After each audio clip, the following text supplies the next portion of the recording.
Hello, friends. Welcome. Only a day late this time. Stephen Manning, Integrity Ireland, S.O.S, Truth Matters, etc., etc. Very briefly, this is our weekly live stream. I didn't announce it, so I won't be surprised if there won't be many people here on board at the beginning. But welcome to all of you who do join us, and welcome also to those who come on board later.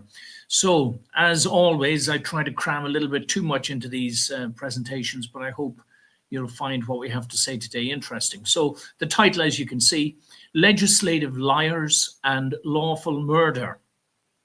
How and why the system is turning in on itself in its desperation to stop the Trump wrecking ball. Now, those of you that know me will know that I was greatly encouraged when Donald Trump got elected. I don't for a minute think he's an angel or a choir boy, but I do think he is what the world needs right now in order to break apart the existing diabolical system, or you might say the system which is comprised of many integrated systems all working together. I describe them as diabolical. I've explained this in many previous slideshows and videos. The reasons very simply are that any autocratic institution, any institution that sets itself up as an authority is in violation of the very first commandment. Thou shalt not have strange gods before me. It's almost as simple as that, guys. Now, we've all got to work out, though we're all stuck in these institutions, we have to work out what do we have to do to escape or to find some alternative means of having a good functioning society. Anyway, one thing at a time. First of all, we're just going to have a quick look at the issue that I was discussing the last couple of weeks. Without going into long-winded discussion about this, very simply, I came under attack, quite a vicious attack online from two individuals. I gave them every opportunity to remove the offending posts. Instead of doing so in various ways, they doubled down, so to speak. The mark of disingenuous people. I called their bluff. I said, okay, you've got all this so-called evidence of me doing wrong. Don't keep everyone in suspense. Let's see it. Let's hear it. And of course, they were operating under aliases. And I discovered who they were, and I've named them. I've exposed them, and I've followed through. I made 4 promises to them in private. If you didn't take down the offending materials, which were lies, guys. Some of them were dangerous lies, similar lies that brought unwanted attentions to our door a few years back when people came to literally break my legs, and one of them got murdered. Quite a story, guys. If you want to know more about that, look up Walls of Stone. Just put my name in, Stephen Manning, Walls of Stone, and a 12-page story will come up that was covered by a German newspaper magazine. Anyway, so just flashing these up, guys. Again, this I did promise them. I said I would expose them online, and there they are there on the right-hand side. And these people, like I said, if you engage in this sort of wicked, nefarious, nasty, damaging defamation and slurs and lies, the very least you can expect is to have your name put up in lights. This is not to detract from whatever good work these people may be doing in other areas, but once you start doing this, first of all, liars, I absolutely detest liars, no less so than Jesus himself. You are like your father, the devil, he said. He was a liar from the beginning, and he is the father of all lies. So there's enough disruption within the pro-justice movement without allowing this sort of thing to continue. So I did take a complaint to the Garda Síochána last week. They were supposed to call me back with progress. I've heard nothing from them. I'll follow up in due course, but hopefully this is the last we have to mention these people. I hope they've learned their lesson, and let's get on now with today's presentation. Thank you. So this first slide, as you can see, it's the protesters. I've circled there in the middle the poster that says Trump is an Epstein pedophile, or pedophile, however you want to pronounce it. Just throwing it out there. It's a big topic of concern. Lots and lots of people, including myself, I've been sitting there thinking, oh Lord, after publicly supporting Donald Trump and much of the manner in which he's going about his political duties, you might say, or whatever, because he's not much of a politician, actually, is he? Which is one good point in his favor. But anyway, this is just an opening slide. Yeah. I was sitting there thinking after promoting him and supporting him, and it's actually less that I'm supporting Trump than that I'm absolutely 100% opposed to the whole wokey, gender fluid, DEI, globalist agenda, which is, it seems, personified in the American Democratic Party. We all know what we're talking about here, guys.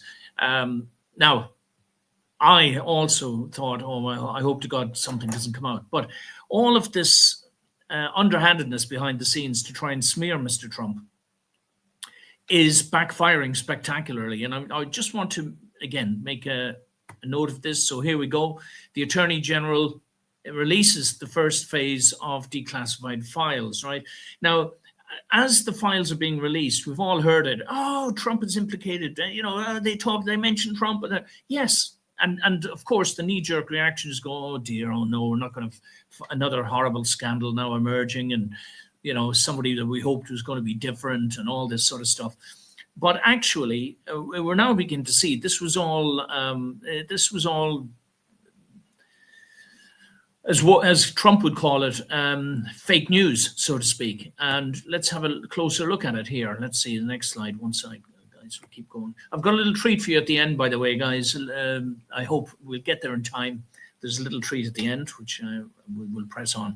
So it's got a lot to do with this guy, Michael Wolff. Now, if you don't know who he is, this guy, Michael Wolff, has written, I believe it's now 4 books about Donald Trump. He's making, hello, Yvonne, nice to see you. Oh, we've got a few people on board.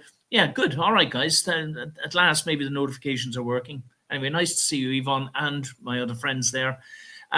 So why does Wolff hate Donald Trump?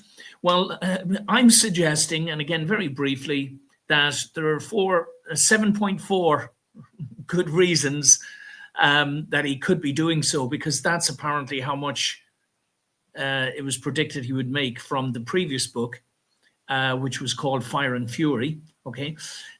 He really, or TDS. What's TDS? Trump Derangement Syndrome. Now, this is the White House communications director, one of Trump's guys, describing Mr. Wolff as follows. He routinely fabricates stories originating from his sick and warped imagination, only possible because he has a severe and debilitating case of Trump derangement syndrome that has rotted his peanut-sized brain. Sounds like somebody who ascribes to the same school of politicizing, if that's the right word, as Mr. Trump himself. So he lied him as he slammed him as a lying sack of poo-poo.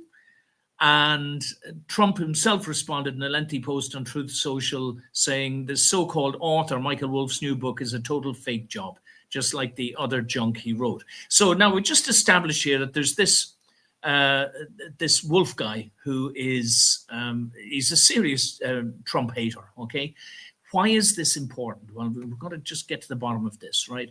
So here we go again. The email that we heard about, alleges that Trump spent hours at Epstein's home with one of the sex abuse victims, all right?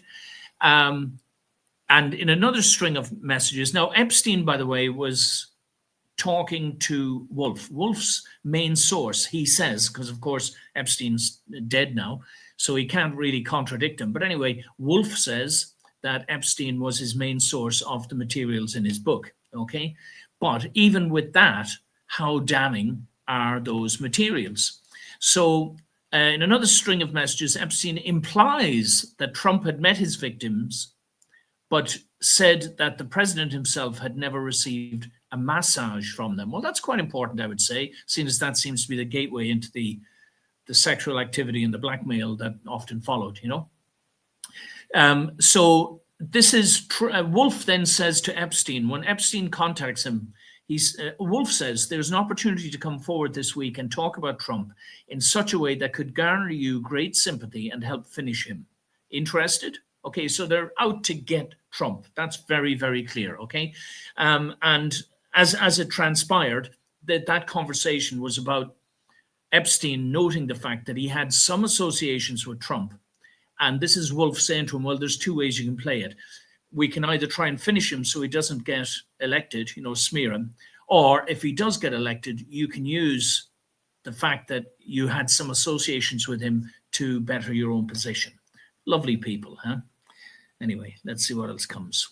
Oh, sorry, was that 1 second? There's play the Wolf clip. So here we go, guys. We're going to play a clip for you. It's quite short, but bear in mind now that this person absolutely hates Trump.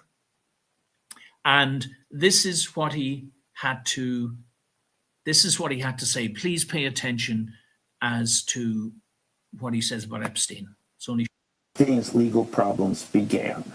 The police began to investigate him over allegations that he was that there were underage women coming to his house. Epstein believed that it was Trump who first informed the police about what was going on at Epstein's house. And from that point on, they were nothing but bitter enemies. And this is what he's telling you. This is one of the instances of what he's telling you. Yes. Epstein. Okay, that's Rita. We'll get to her a little bit later. Very good journalist. So very basically, he's just given a reason for why Epstein would hate Trump.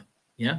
He's also said that it was actually Donald Trump himself who probably alerted the police about the shenanigans that were going on under Epstein's watch.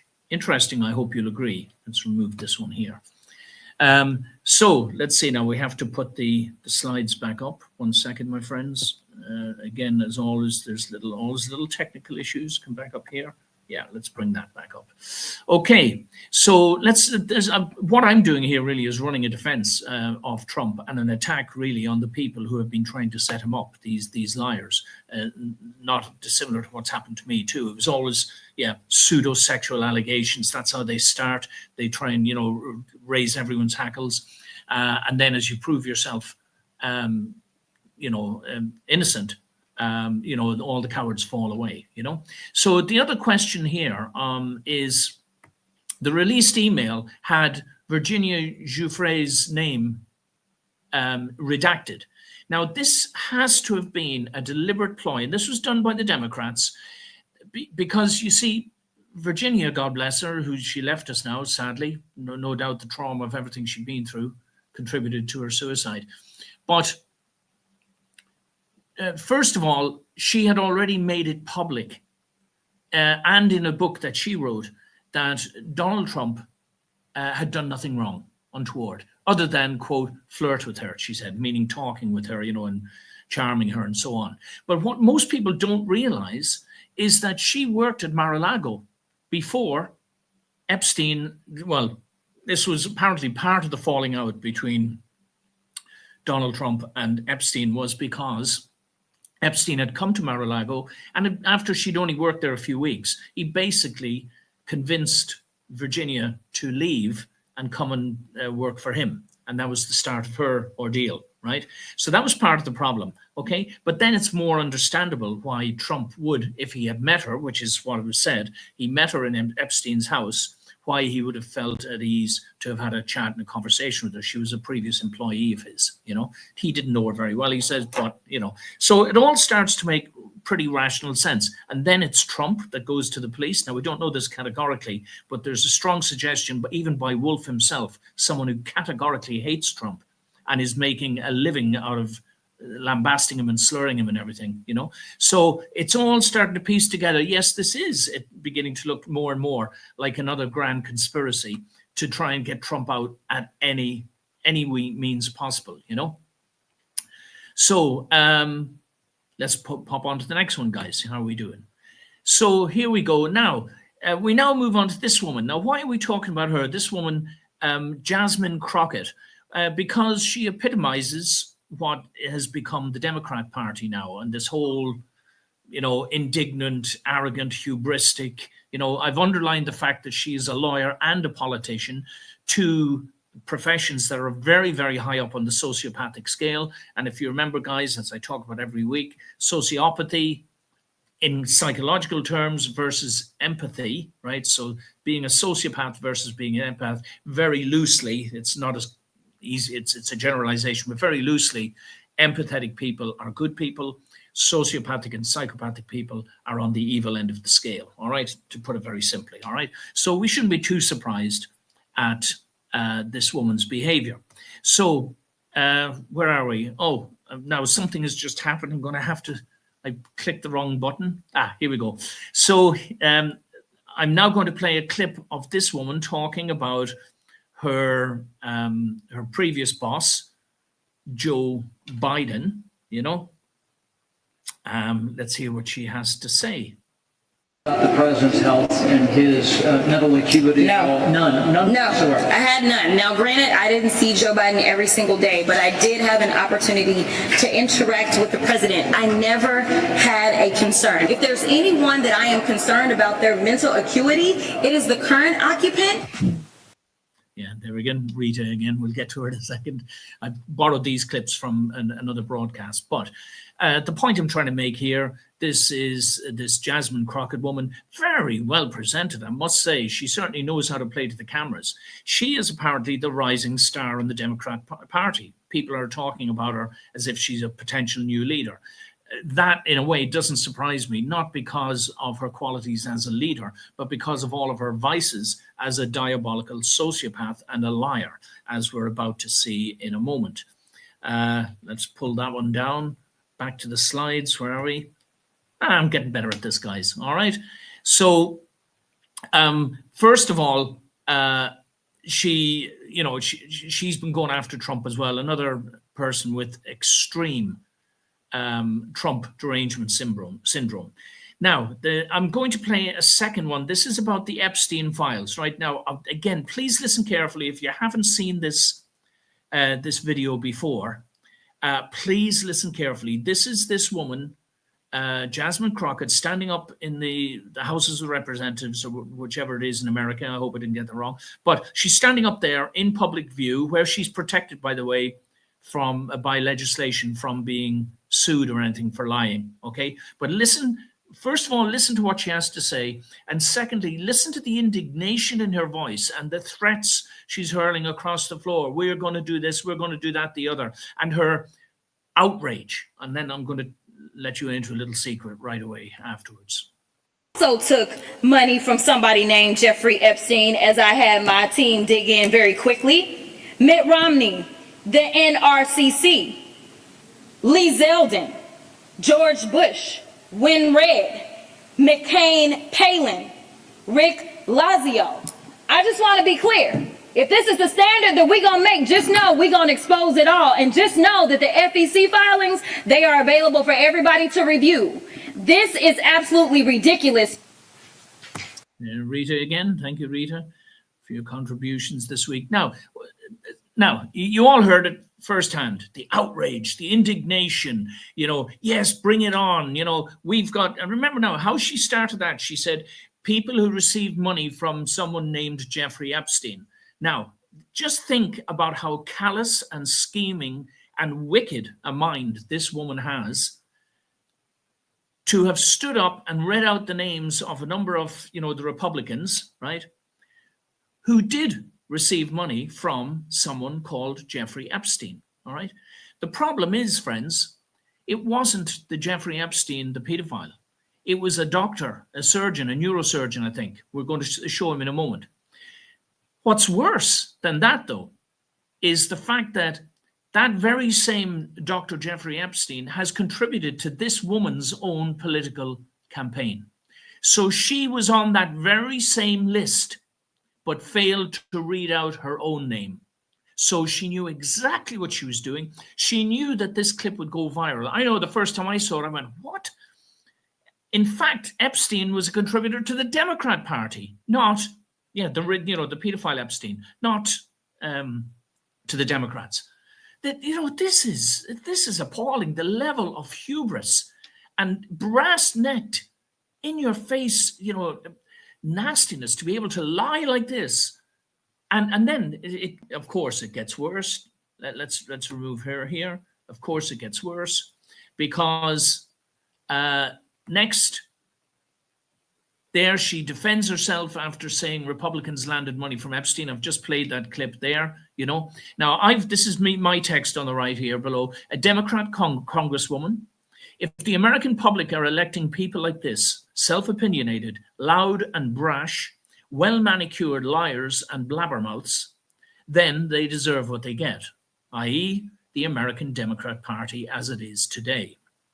Jasmine Crockett not only lied to Congress and the American public, but she knew she was lying because she too received political donations from that very same Dr. Jeffrey Epstein. Lies and hubris equals not a nice person. So that's just more of the same. Then she says, on a TV program that says, but that's the first line says this is what she did. And then she says on a CNN interview, I never said it was that Jeffrey Epstein, So again, the calculated nature of what she's done is astounding. Why do we let people, like I say at the top, why do we let liars get away with stuff like this? It's our fault for electing these people, guys. I know that's in America, but I mean, I wouldn't even start on our crowd in Ireland. It's almost like a prerequisite for political office is that you're already a dyed-in-the-wool sociopath and an expert liar who can blabber on TV, So that's just more about the fact that it was this other Jeffrey Epstein. And the guy at the bottom, one of them that was named was a man called Lee Zeldin, I think. Mr. Zeldin. And he says, listen, she also knew that those donations by the doctor were made after the criminal Epstein was already dead. And she can't even say sorry. She can't even acknowledge. She's not even claiming it was a mistake. She's just saying, there she is, bottom right. She will not retract the accusation. Yeah. And again, this is probably Mr. Zeldin made this comment at the top, please feel free to read it. There's the surgeon himself. And I think he was considering taking legal action and then found out that because she's up in Congress and as a member of, as a congresswoman, that she can't get sued for what she says in there. Very convenient, eh? Another one of those convenient laws. So anyway, here we go. And at the bottom I've written, lies and hubris equals not a nice person, something Trump might say, And in unrepentance and no sense, add in. So plus unrepentance and no sense of shame equals someone high up on the sociopathic scale. As I said earlier, friends, the higher you are up on the sociopathic scale, the closer you are to a psychological definition of evil. It's as simple as that. It's really that simple, guys. All right. Unfortunately, all of the stupid sociopaths tend to get caught and then end up being thrown in jail, or somehow the clever ones, on the other hand, end up becoming lawyers, judges, senior politicians, CEOs of international corporations, and so on. I cover this in other, excuse me, the police are high up there on that as well. So, and then just to hammer the point home here, she declined to retract previous comments suggesting that these politicians received campaign contributions from deceased sex offender Jeffrey Epstein, despite records confirming the donor was a different person entirely. During an appearance on the weekend, host Jacqueline Alamanay offered the Congresswoman multiple opportunities to correct the record regarding her November the 18th remarks on the House floor. I have no amendments, Crockett told Alamanay. What a lovely, lovely woman. Make sure you vote for her next time, won't you, Democrats, you blithering fools, idiots. I mean, the world seems to be getting divided, getting split right down the middle. The people that are in behind this woke leftist, pseudo-communist, surrender to the state and the authorities system, versus the rest of us who are saying there's something seriously wrong here, guys. You've got to, you know, and here they're all being sort of squeezed out of the woodwork, aren't they? Bit by bit. But how they could have her as a supposed, you know, the beacon of the Democrat Party. Here's another one, another Democrat who was caught texting to Jeffrey Epstein during congressional hearings about Trump's behavior. So they were trying to fish with, and this one's name is Stacey Plaskett, you know, another one, you know, and again, another brash loudmouth, when caught, stands up and says, we can do, you know, I didn't break any rules, and I've got lots of people texting me all the time. Yeah, just so happened that you're texting someone who had every reason to want to bring about Trump's downfall in conjunction with Mr. Wolf. Yeah. So I think on this one, oh yeah, there she is. So, and there's another Crockett clip. So we're going back to Jasmine Crockett now. Listen to her now trying to defend what this woman is doing on the grounds that, oh, there's no rules against it, and you're trying to pick on a black woman, you know, as if, you know, as if that's a thing. Ethical rules that say that you can't receive text messages or you can't. Oh yeah, and by the way, yes, this is the same woman. She sports numerous different hairstyles, you know, very vainglorious sort of person, you know. But anyway, you can't complain about her appearance on camera. All you can complain about is the fact that she has no moral character. Can't respond to text messages, especially if somebody has a certain record and you can't do it in committee. We all be sitting on our phones, and yes, people be texting. I mean, our staff texts us, everybody texts us, people. I remember when I had the bleach blonde situation, you know who was texting me? My pastor. Okay. Oh, her pastor. Let's throw in a little bit of religion there to say, oh yeah, well, it could have been my pastor. Well, in this case, it wasn't her pastor, was it, Miss Crockett? It was a convicted pedophile and felon who hated the person who was, there was a hearing about him at the time, Donald Trump, you know. Oh, dear. Anyway, I hope the exposure of this stuff just takes their career where it should be going, which is straight down into hell. So, let me be clear. There is no ethical violation. And so the idea or the audacity to decide that you want to strip a black woman of her committee assignment because she was texting with Epstein because... Yeah, anyway, there's another guy making a comment in the background. It wasn't me, guys. Look, I've made my point, I think. This is what the Democratic Party has become. He was the donor. Epstein was the donor to the Democrats, and he headed in for Trump. So now it's all starting to make, it's going to, like I say, a classic own goal by the Democrats, releasing these emails, pushing to get all of this information, hoping they're going to find some dirt on Donald Trump. And instead, it's going to expose all of these shenanigans, which have come out of these releases, by the way. You know, the fact that she was texting him, that came out in this release of emails, you know. So, yeah, how can they be saying there she is at the top? She was slammed for claiming this is illegal immigration is not, did she say it's not a crime? That's right. How stupid do you have to be? Hello, Danny. My son Danny is coming in there. Hi, son. I'm still doing the video, okay? I'll be with you soon. So, yeah, all right, Danny. So, illegal immigration is not a crime. And look, you say the clue is in the word. If it's illegal, you fool, and you're doing it, you're committing a crime.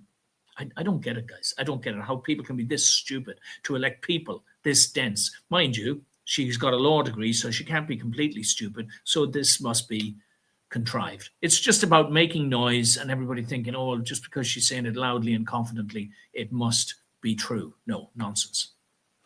Here's another liar. I just want to make a point here. Another liar. This the BBC issue, and I'm just staying on the Trump theme for the moment, guys. So here we are. Dr. Samir Shah, CBE. What's a CBE? Commander of the Order of the British Empire. Oh, woofy boo.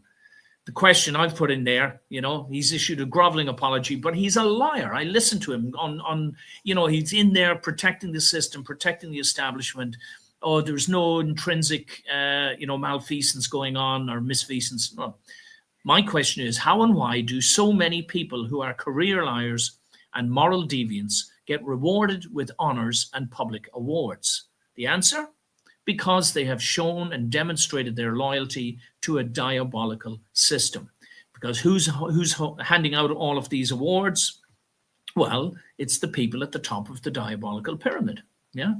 They're serving another master, guys. This is how you start. It all starts to make sense when you start piecing it together in context of this original principle, top right. You start to realize, oh my God, it's literally about a fundamental battle between good and evil, and asking ourselves, where am I on the sliding scale between good and evil in my career, in my work, in my daily actions, and the things that I do?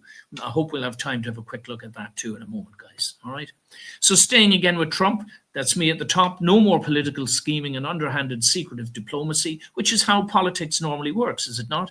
I mean, how many of us, looking back, scratching our heads? Now we've got mainstream, we've got social media now, which is one of the great breakthroughs in genuine education, meaning we're starting to see how things really are. But how many of us asked maybe 10 or 15 years ago to explain why government policy was this, that, or the other? We'd probably left there scratching our heads and going, who knows? We've got to assume these people are trustworthy. They're running the country, whichever country it might be. But at least Trump is in there. Like, I describe him like a wrecking ball. And as a matter of fact, I've heard some pundits. Hi, Bridie. Good to see you, Carol, too, Lisa. The pundits were describing him. They're saying, Trump's in there and he's wrecking the system. My response to that is, great. Give him a round of applause. Give him another prize, There should be a Nobel Prize for people who are wrecking the system, because the system is diabolical the way it is today. It is of the father of lies. It's designed to lie and deceive and to rob us of our personal sovereign integrity and our connection to the divine. All right. So here he is telling everyone in Venezuela, I'm shutting down your airspace because you've got too many drugs coming out of your country, ruining the social landscape in America. So he takes action. All right. This is the point I'm trying to make. They don't like it because they're used to controlling everything and everybody. He's coming in there and he's doing things that are different. Here he is now denouncing the Muslim Brotherhood as a terror organization. And, again, the point I'm making is that the Muslim Brotherhood is basically the umbrella organization for all of these at the bottom.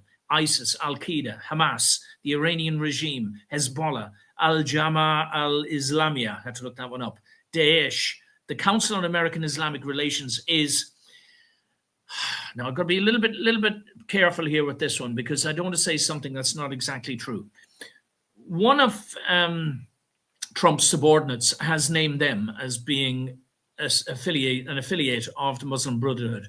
They apparently are objecting to this because there's some sort of social Muslim network in America, not dissimilar to what we have in Ireland. We've got a mosque is it Donnybrook, I think? And your man, I've forgotten his name off the top of my head, but he's a little bit of a notorious character, preaching love.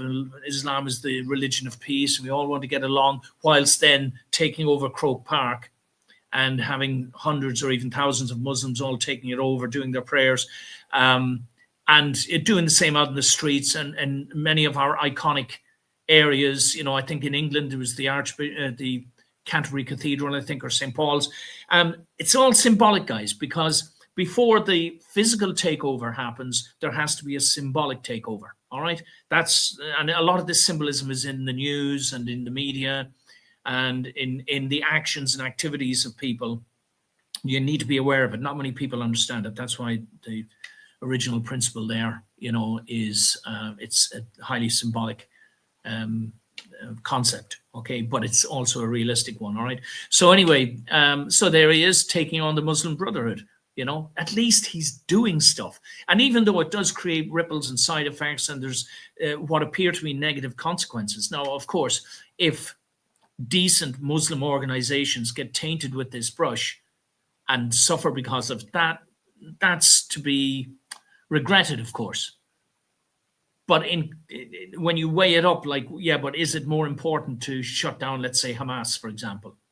you know, or ISIS, or, you know, Islamic terrorist organizations. Well, yeah, and if, even as, for example, as an Irish Catholic, I suffered discrimination at different times in my life, you know. But it wasn't because I was a bad person or I'd done anything wrong to those individuals. It was because I was perceived as belonging to a group of people that were disliked by another group, you know, sort of thing. But I think it's a moderate price to pay, that you might catch some decent organizations in the net. But if they are being funded by these organizations, they need to be exposed. Yeah, that's my tuppence worth on it. Okay, where are we going with this now? Let's see. This is the question of today that I hope we can deal with briefly anyway.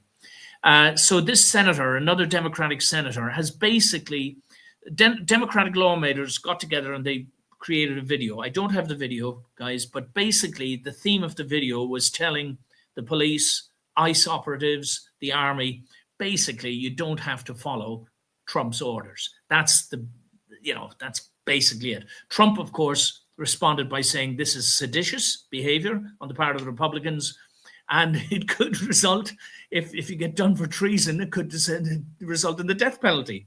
And good old Trump.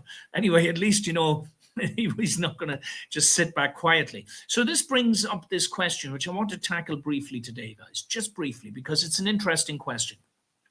So there in the black, the Democratic senators have urged troops to question illegal orders, citing constitutional duties. The FBI is reportedly interviewing the Democrats following Trump's comments. And I'm asking, you know, when is murder lawful? And should soldiers have consciences? Because that's what this is about.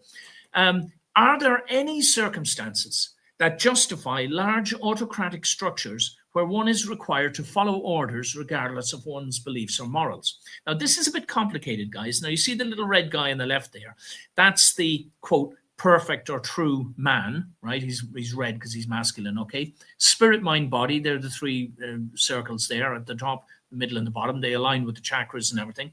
Spirit, mind, body, concept, plan, action, deity, feminine, and masculine in that order. That makes up the original principle top right. So here's this interesting question, though, because the problem is we don't live in a perfect world.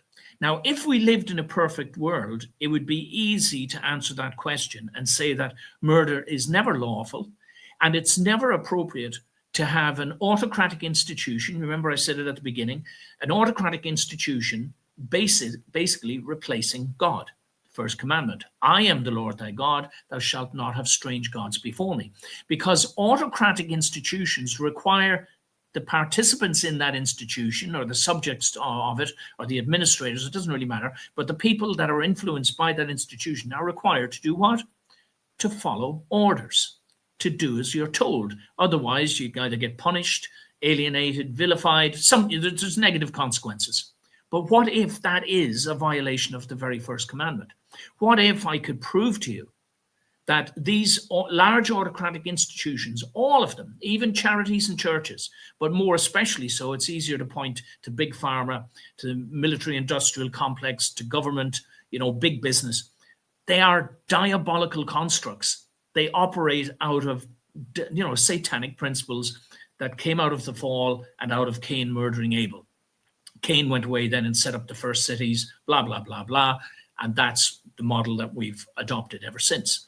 So the only exception really is when you need to use collaborative or collective force to bring about positive social change. And it's a dodgy one, because on the one hand, I'm saying that the ideal is that we all move back to the original principle, which would mean nobody tells me what to do except for God and my conscience. You know, then if I'm told then by someone like Donald Trump or someone else, go and throw these people out of the country, or go and imprison that person, or go and put that person in the electric chair, I might decide and say to myself, well, that goes against my personal convictions, a bit Enoch Burke-like. You know, I'm waiting for the time where Enoch Burkeism becomes a word in the dictionary, you know, standing by your principles, even at great cost to yourself, you know. But if we were a true person, we would say that. We'd say, no, I'm not going to do it. As a matter of fact, any really enlightened empath probably won't be able to join the military without a huge internal struggle, because you're having to give up the right to make your own sovereign moral decisions. Do you understand, guys? So I'm raising the question more than answering it completely, but I think as long as we understand these things, we can start understanding what the solution is. So here I've said the law has no authority without physical enforcement. Now, this is another interesting thing, you know. So here the question's asked, can police break the law to enforce the law? Well, that's a ridiculous notion, is it not? Yeah. Much like your woman, you know, blathering on again earlier about, oh, illegal immigration is not a crime. You fool, you know, you absolute moron. You know, if it's illegal and you're doing it, you're committing a crime. The problem is the laws have been structured in such a way to favor the ones doing the enforcing, you know. It's just a fact of life, guys. It's a truism. How many of us have tried to report, like just like me, report these liars, you know, to police? Nothing's happened. And if I then want to complain about the police, oh, there's a whole raft of subsequent legislation, rules, laws that allow them, oh, well, in times of social unrest or civil unrest, or when you're policing a protest, well, you have to crack someone around the head with a truncheon. It's okay. But if you did it just walking down the street, that would be a serious assault, wouldn't it? Yeah. We're thinking about, guys, how they've used the law and against us, you know. And basically, the people doing the enforcing tend to be down the sociopathic end of the scale. I was in the military myself at one time, and I think I can say quite confidently at that time, I was trained to be an obedient sociopath, so that in the event I was directed to shoot somebody, I never had to, thank God, but if I'd been directed to do so, I'd have done so without consulting my very undeveloped conscience at the time. That's why it's mostly young men in the military. Now, I don't want to run out of time here, guys. So this slide again just proves the fact, again, there's our true man in the middle. There's the American military hierarchy, but it should really be in a pyramid shape, all right? If you're interested, you can look at all those ranks, all right? They're all the different ranks, starting with private up there, top left, ending with general of the army, bottom right. But actually, it's in the same order as these diabolical constructs. Why is this important? You've seen this slide many times, most of you. Why is this important? Because we look here at, what's it called? Maslow's hierarchy of needs. This is a construct in sociology and psychology that there's a hierarchy of needs, and we humans tend to operate along this hierarchy. You know, most important things is eating, drinking, shelter, and all that, and so on. But at the very top is self-actualization. Now, believe it or not, this slide comes from the Marine Corps, a Marine Corps website where some psychologist was looking into this. And look what he says here. He says, in this hierarchy of needs, your command may deny us this.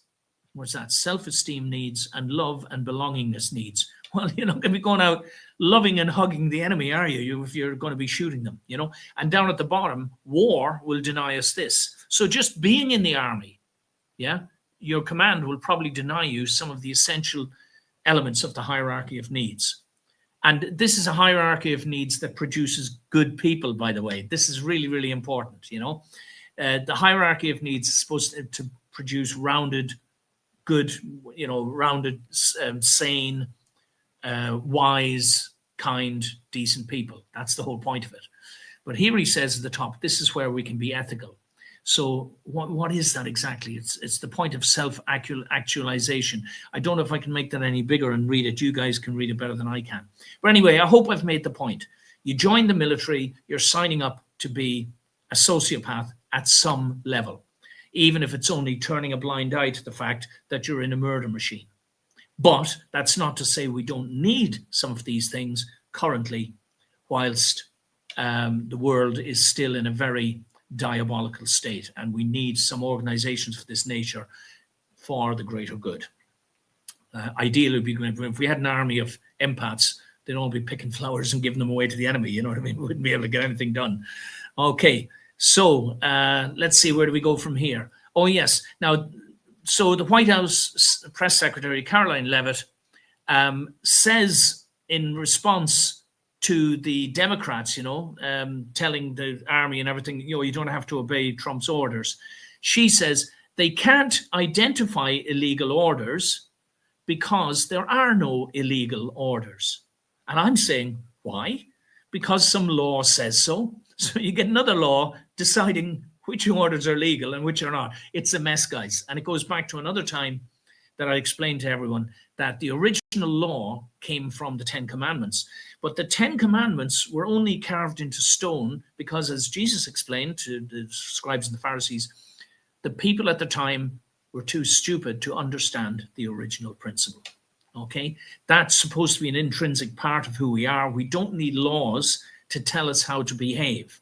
All right? And then you've got all of these legislators making thousands of laws that we're all subject to. And the truth is, some of us don't need any laws at all, because we're connected, at least in some measure, to the divine that informs our conscious, spirit, mind, and body. Do you remember? Informs our conscience to direct the mind to direct the body. All right, and we act accordingly. We don't need all these laws. Right. Let's see how we're doing.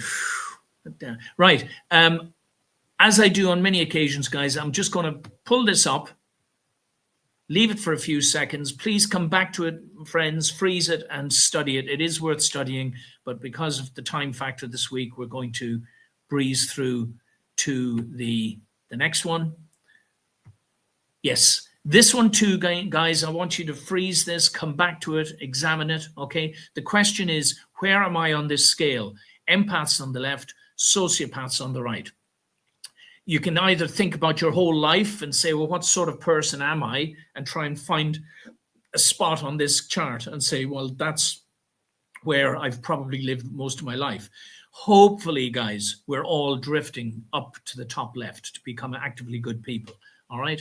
But certainly, for example, when I was a soldier in my youth, I was over here on the right-hand side. I was a sort of, a collaborator, and I was complicit in whatever the army was telling me to do. As I've grown older and wiser and learned things, I've actively tried to aspire to become more. So it's not something you can't just say, oh yeah, I'm there, because at any given moment in any day, you could be anywhere on this scale depending on how you're behaving. All right, worth a freeze, worth a look, but that's only the model, guys. This is actually how the world is today. Sadly and unfortunately, there is a fight back that has started. Please freeze this, study it, understand it. The actively evil people have taken command of all of the major structures in the world and are trying to enslave and imprison and trap us all in a way that we will never be able to fulfill our divine potential. Okay, I said I had a little treat for you at the end. We're coming up to it in a minute. Each week I try to do someone who's worth listening to. Rita Panahi, she's got a couple. Rita's Opinion piece, I think, is one. Another one is called Lefties Losing It. They can be quite funny, guys. She's very much a sort of a pro-Trump or pro-Republican type. But this is in Australia. But they have some interesting takes, and they do expose, and they're quite humorous. So that's who I'm promoting this week. There's the book, Crisis Color Coup, The Great Lie. All right. Maybe one day, I've done some big presentations on this before. The very first lie in The Great Lie is that the government works for the people. No, they don't. Okay. There's the dark pyramid there. Crisis Color Coup, it was an Amazon bestseller for a while when it first went up there in its category, which at the time was hot category. It was all about the pandemic and the jabs and all that sort of stuff, Right, but come on, let's see, we've got a little treat. Okay, you've seen these before, guys. Just a reminder, our rights come from God, not from government. Okay, never mind the real, we're not playing that today. Now, this is the little treat I have, not just for my friends and onlookers today, but for my wonderful daughter, Christina. Now, all I'm going to say here, guys, I'm going to play a video for you in a moment. It's only 3 or 4 minutes long. But as you can see here, Christina, that's her in her, her gown of the award ceremony. Now, first of all, she came top in her class hospitality and management class, international tourism, that sort of stuff. She came top in her class, first of all, with a first class honors degree, whatever you call it. You know, I didn't do advanced schooling over here. And she was nominated for the hospitality awards, the Irish Hospitality Institute Awards for 2025. Now, to put it very simply, guys, the nominees were pared down to just 5 people, and there's some beautiful girls involved. Actually, I was going to show them here, but I just thought, no, I'll just stick with Christina for tonight because I didn't know which was which. But anyway, Christina, my daughter, she's worked very hard, and she was nominated, and she was in the last 5 and went to the nomination awards just the other day. She didn't get the top award. She didn't come in at number 1, which sort of surprised me a little bit, not because she's my daughter, but because I read the reviews and the accolades written by her mentors, and they were just astonishing, you know. But anyway, the point I wanted to make was congratulations to Christina. And what's the next slide? Oh yeah, I'm going to show you now. That's her in a graduation gown. All right. During part of the course, she was one of the things they had to do was produce a commercial type advertising video, and yeah, in memory of her mother in particular. Those of you yeah, that's Danny knowing his dad as a soft heart. All right, Danny. Yeah. Anyway, I'll play the video for you now, guys. Please enjoy it. I'll come back on just for a minute at the end of it. It's only about 3.5 minutes. I hope you enjoy it. I certainly did. And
もしかしたら君に気づいてと今もその胸を打ち鳴らす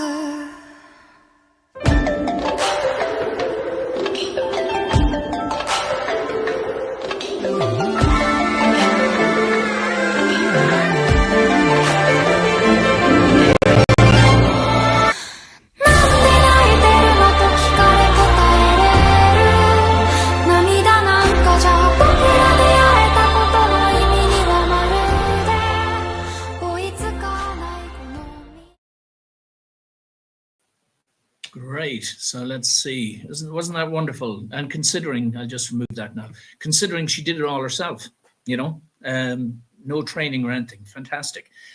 So I'm still here, Dad. yeah, and we're going to go and collect her in a few minutes, aren't we, Danny? Yes. We're picking her up from the train station.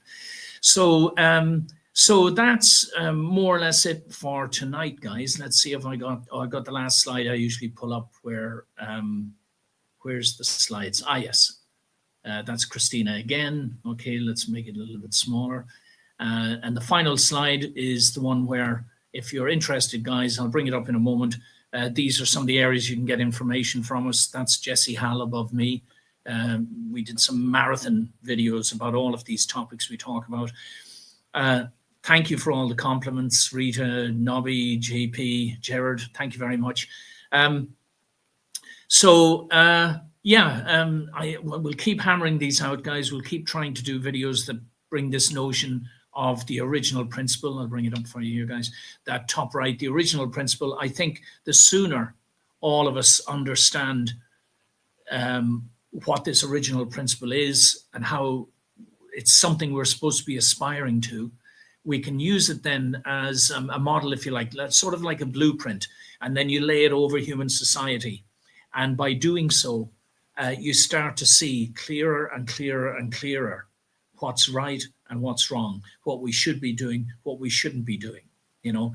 And it helps you also assess circumstances, situation, even people that may be in your life, and how best to deal with them, okay? I think with that, Danny, should we say goodnight? Did you say hello to everyone? I say thank you for my dad, for my dad. Yeah. And this is for me and my country. So, and your what, Danny? No. I say this is for my dad, and this is for my country of Japan. Yes. So I up on there. So I am a bodyguard now, looking after my dad here. So that's right, Danny. So yeah. I thought you were going to say, please support Manchester United as well. Yeah. Which he said. Yeah. Which he said once before on Facebook. So that's Danny saying, thank you, everyone. Please support my dad, he says, and thank you for supporting his country, which is Japan, which is where Danny was born. And we lived for about, well, on and off for about 5 years when the children were young. And we went back there, didn't we, Danny? Went back there last year to visit Mummy's family. Yeah.